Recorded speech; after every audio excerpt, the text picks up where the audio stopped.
बिस्मिल्लाहिर्रहमानिर्रहीम।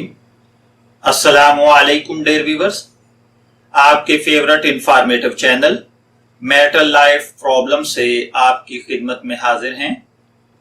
हमारा आज का मौजू गुफ्तगू औरत का मर्द को देखना है।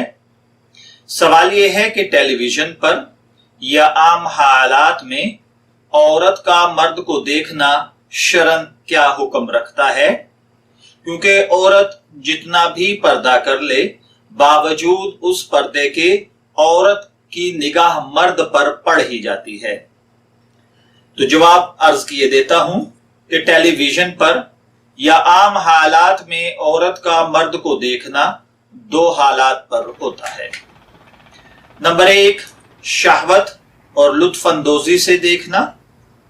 ये तो फितना और फसाद के पेश नजर हराम है। दूसरा, शहवत और लुत्फअंदोजी के बगैर देखना तो उलमा के सही कौल के मुताबिक इसमें कोई हर्ज नहीं है, ये जायज है। इसलिए कि हजरत आयशा से साबित है कि वो हबशियों को खेलते हुए देखा करती और रसूलुल्लाह सल्लल्लाहु अलैहि वसल्लम उन्हें उनसे छुपाते और उन्हें इस हालत पर बाकी रहने देते। इसलिए भी कि औरतें बाजारों में चलते फिरते बापर्दा हालत में भी मर्दों को देखती हैं। इस सूरत में अगरचे मर्द हजरात खवातीन को नहीं देख पाते, मगर औरतें मर्दों को देख रही होती हैं।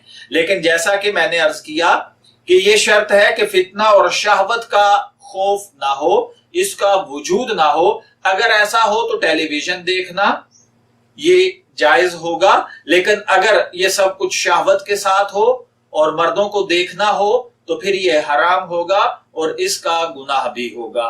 तो इसी तरह मेरे भाइयों, औरत जितना भी पर्दा कर ले वो मर्द को देख सकती है, लेकिन बहुत सारे लोग इस बात पर एतराज करते हैं कि औरत पर्दा करती है लेकिन मर्द पर्दा नहीं करता। तो मेरे भाइयों, अगर आप गौर करें तो मर्द का पर्दा औरतों से ज्यादा सख्त है, क्योंकि औरत ने तो पर्दे से, कपड़े से अपना चेहरा ढांप लिया, लेकिन वो फिर भी मर्द को देख सकती है। लेकिन मर्द के लिए अल्लाह का हुक्म है कि ये अपनी निगाहों को झुका ले। ये किसी भी सूरत हाल के अंदर गैर महरम औरत को नहीं देख सकता। इसलिए औरतों को मर्दों को देखने की इजाजत, जैसा कि मैंने 2 पॉइंट अर्ज किए, किसी ना किसी दर्जे में है, लेकिन मर्द को गैर महरम औरतों को देखना किसी भी दर्जे में जायज नहीं है। इसलिए मैं दुआ गो हूं कि अल्लाह ताला हमें इन नजरों के धोखों को महफूज रखने की तौफीक अता फरमाए। इजाजत चाहेंगे, फिर मिलेंगे किसी नए टॉपिक के साथ। तब तक के लिए